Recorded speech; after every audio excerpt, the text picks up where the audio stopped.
Bonjour, bienvenue dans une nouvelle vidéo sans script et sans filtre, en direct de mon salon, avec toujours cette ambiance dont on croirait qu'elle est celle d'une caverne, mais c'est normal puisque je vis dans les Vosges.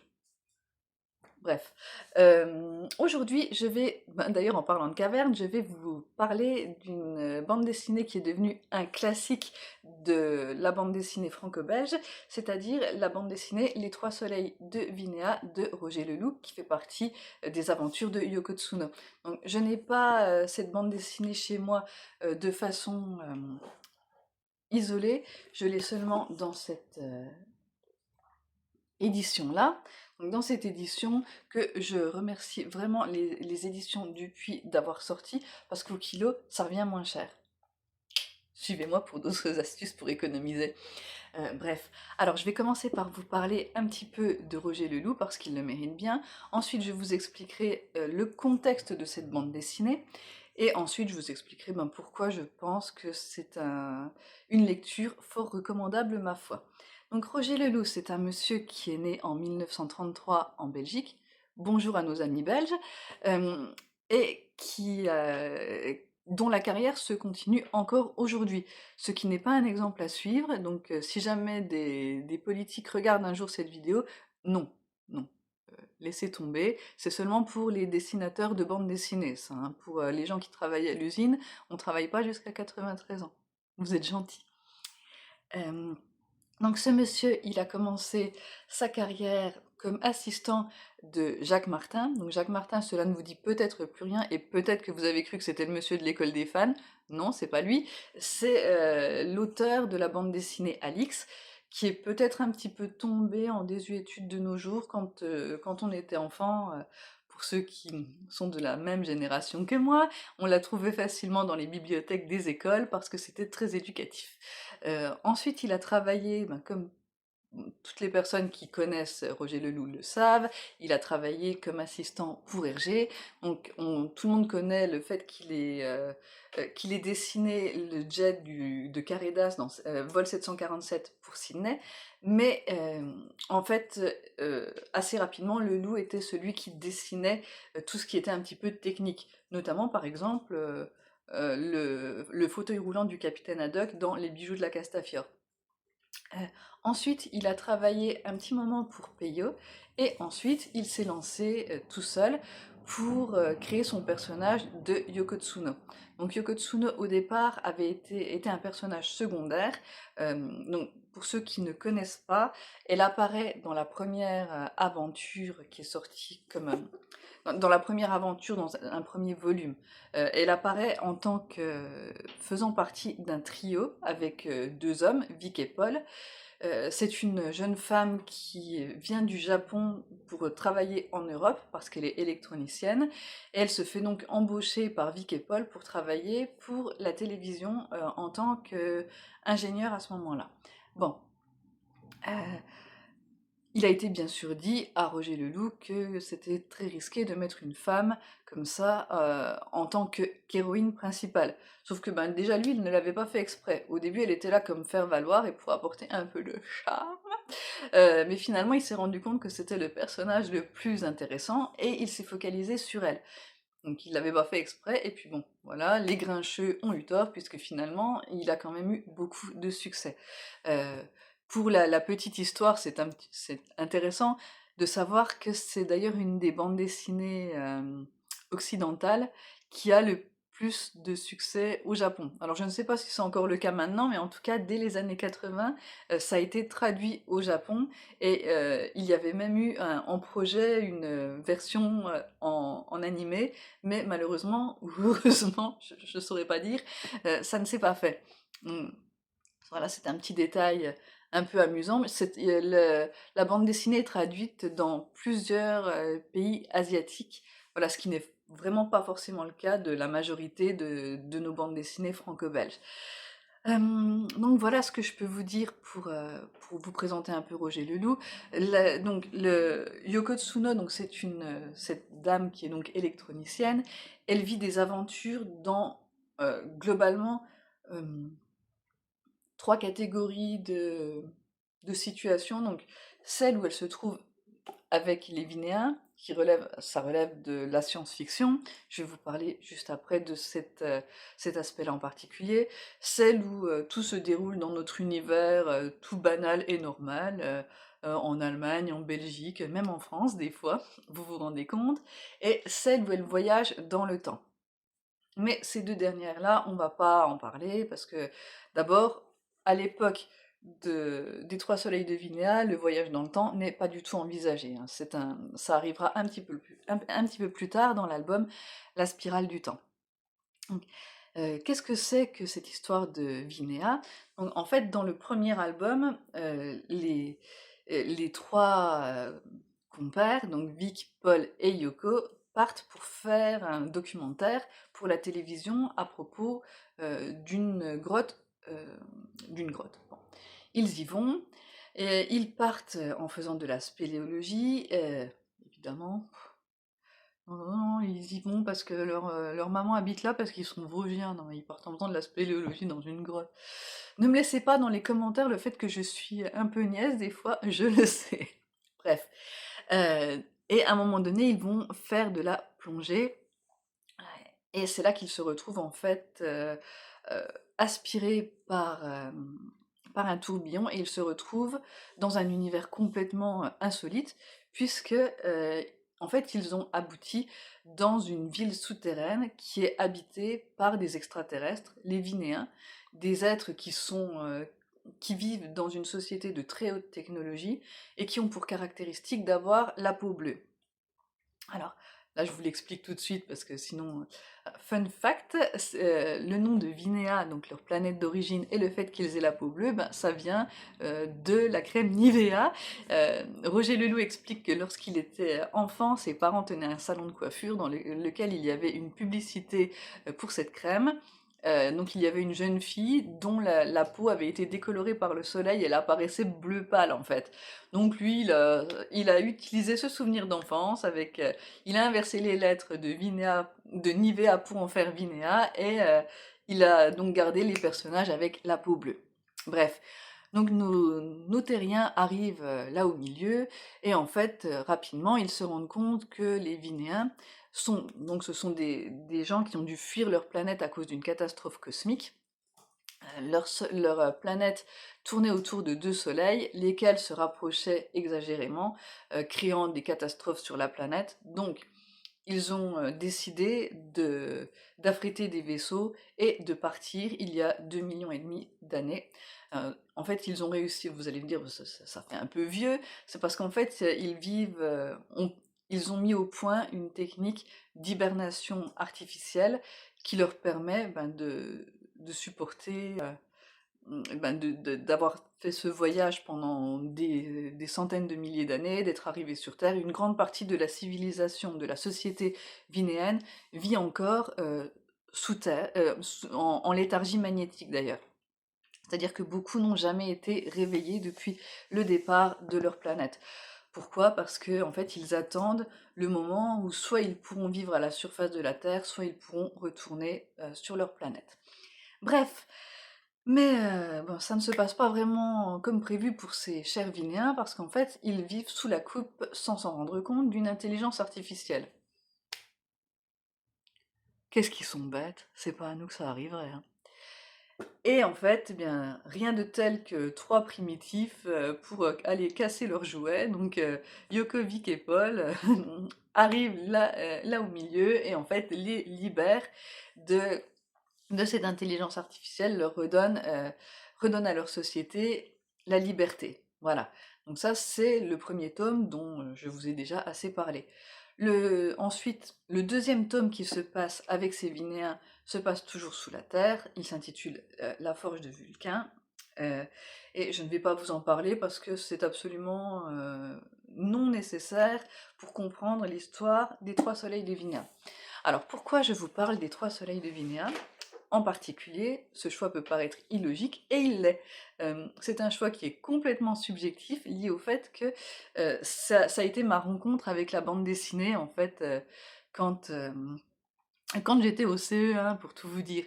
Donc ce n'est pas l'exemplaire que j'ai ici, bien évidemment. Donc celui-là, je l'ai rencontré à la librairie La Parenthèse, à la Cour des Arts à Nancy.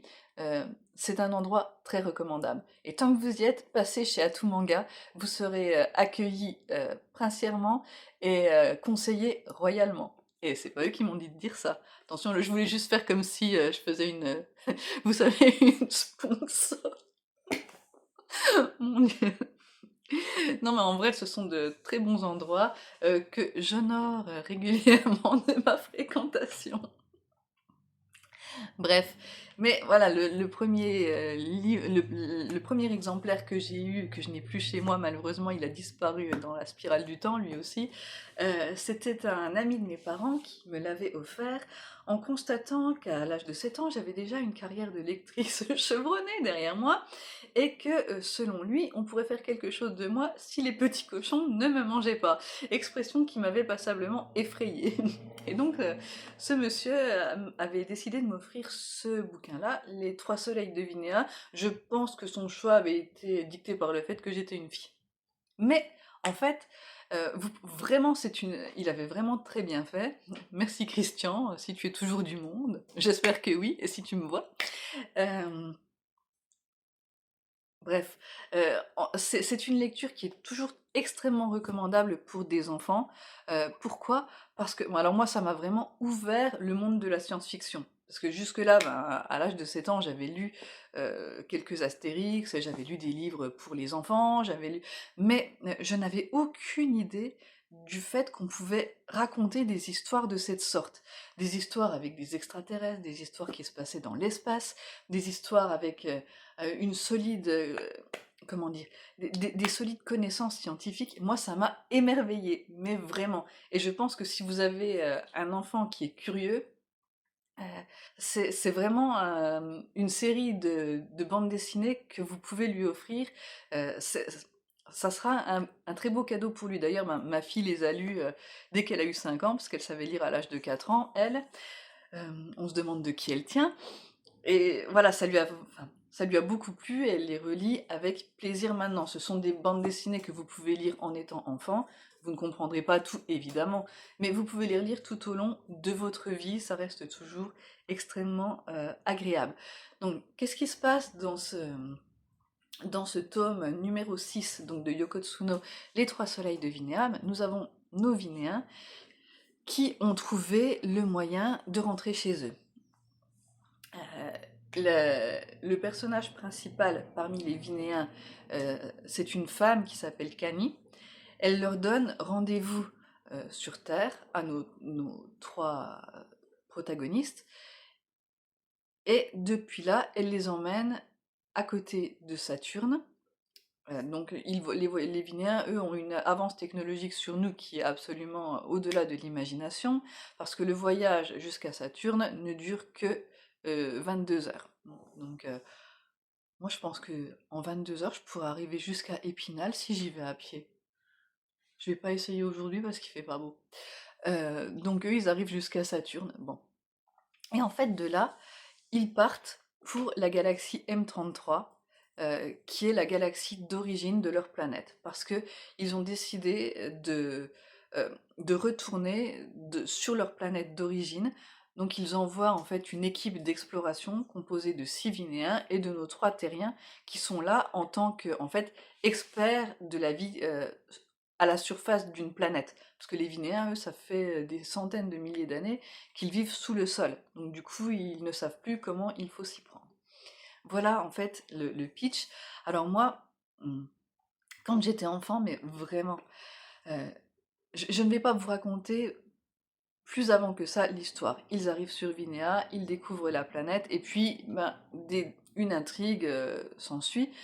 Par contre, qu'est-ce qui m'avait déjà interpellé à l'époque et qui continue à m'interpeller? Parce que Roger Leloup, c'est vraiment quelqu'un qui se renseigne beaucoup au niveau scientifique et dont les histoires sont quand même extrêmement réalistes. Même si c'est avec des gens bleus qui vivent sous la Terre depuis des milliers d'années. C'est réaliste quand même, croyez-moi. C'est ma vidéo faite avec mon téléphone, donc ce que je dis c'est vrai. Euh, Bref. Alors, les points qui m'avaient vraiment, enfin, la première chose qui m'avait marqué, c'était le fait que quand ils arrivent donc dans la station orbitale autour de Saturne, et les Vinéens leur expliquent qu'ils vont pouvoir repartir sur Vinéa et qu'ils vont y arriver cette fois-ci en 2 mois, euh, un des personnages, Vic, leur dit que c'est tout à fait impossible. Et il leur explique qu'il est impossible de dépasser la vitesse de la lumière. Alors moi, quand j'étais petite, je me suis dit, oh, qu'est-ce que c'est que ça, la vitesse de la lumière? J'avais aucune idée que la vitesse de la lumière existait, vous vous rendez compte? Donc j'avais été chercher dans mon dictionnaire Larousse et tout ça pour en savoir plus, et du coup j'avais appris par cœur la distance que parcourait la lumière en une année, qu'est-ce que j'étais contente de savoir ça. Et voilà, la Vinéenne lui dit, lui il dit, tout corps qui dépasse la vitesse de la lumière laisse derrière lui son énergie et se désintègre. Elle répond, sauf s'il voyage dans un milieu où la lumière a été supprimée. Dès lors, l'accélération n'a plus de limite. Venez voir cet écran de visualisation. Et du coup, elle explique qu'ils vont utiliser un, un- un trou noir artificiel pour passer d'une galaxie à l'autre. Vous vous rendez compte? Mais qu'est-ce que j'étais contente de lire ça. Ensuite, on voit des images comme ça.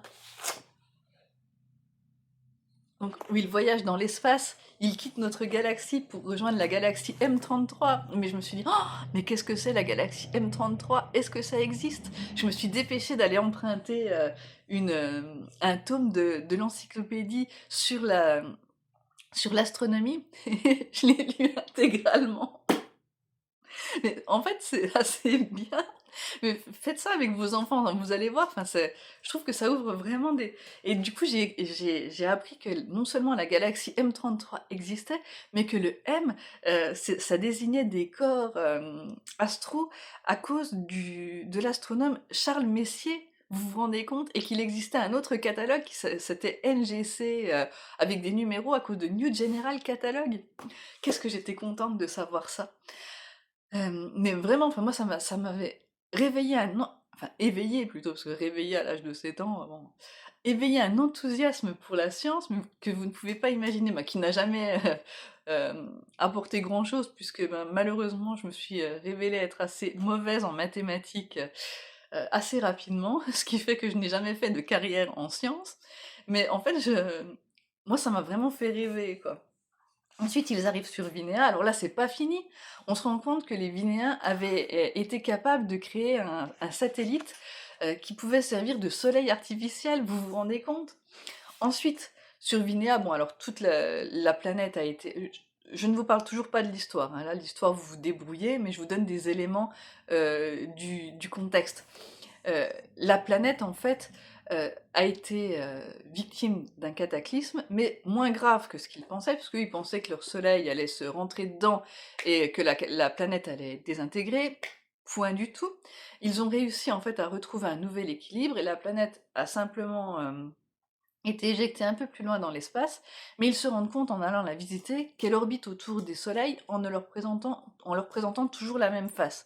Ce qui fait qu'en fait il y a un des côtés de la planète qui est inhabitable parce que trop chaud, l'autre inhabitable parce que trop froid. Fichtre. Donc ils se disent, ben, on va plus trouver personne là-dedans. Mais en fait, ils se rendent compte assez rapidement qu'il y a une zone tempérée qui a été faite artificiellement grâce à une barrière magnétique.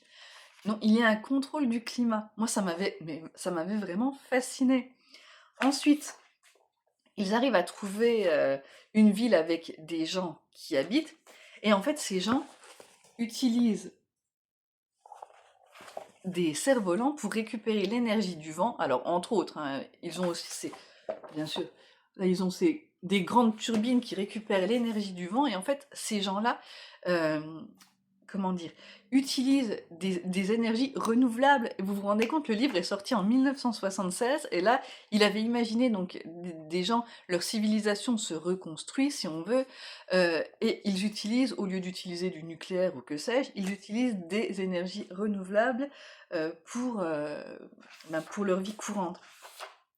Donc ensuite, on tombe sur un vaisseau comme ça, celui qui est gris, qui en fait se trouve être une sonde sans pilote, c'est-à-dire un drone. Mais vous vous rendez compte, enfin, moi ça m'avait vraiment émerveillé de voir ça. Bon. Après, on a des gens dont on a enregistré la mémoire de façon magnétique. ça c'est pareil, moi, de me dire, est-ce qu'on pourrait enregistrer la mémoire et la personnalité de quelqu'un comme ça? Enfin, j'avais trouvé ça, absolument formidable. Donc voilà, entre autres choses qu'on peut trouver dans cette bande dessinée-là, donc qui est vraiment pour moi, une fenêtre sur un monde scientifique, sur, l'astronomie, sur plein de choses, en fait. Ah, j'ai été un peu trop enthousiaste, vous voyez, j'ai retrouvé mon âme d'enfant. Voilà, mais vraiment ça a été alors non seulement ça, mais en plus, voilà, là ça m'a montré qu'il y avait quelque chose d'autre que la littérature, classique qui existait et qui s'appelait la science-fiction. Et à partir de là, je n'ai plus voulu lire que ça. Mon destin était scellé. Voilà. J'espère que quand même mon enthousiasme ne m'aura pas donné un air trop niais, sinon tant pis, je l'assume. Je suis quand même vraiment contente d'avoir parlé de cette, bande dessinée avec vous. Ça m'a fait extrêmement plaisir. Dites-moi dans les commentaires si vous voudriez que je vous parle, un petit peu plus de cette, série de bandes dessinées. Sinon, j'ai de toute façon déjà toute une liste de bouquins dont je peux vous parler. Je pense qu'avec tout ce que j'ai lu en science-fiction depuis ma tendre enfance, par le fait, je peux vous en parler, heu, pendant à peu près 10 ans en faisant une vidéo par jour. Bref, voilà. Écoutez, je vous remercie d'avoir été là. Je vous remercie d'avoir, eu la patience de m'écouter. J'espère que cette vidéo vous a plu et je vous dis à bientôt, pour un nouvel épisode sans script et sans filtre. Au revoir.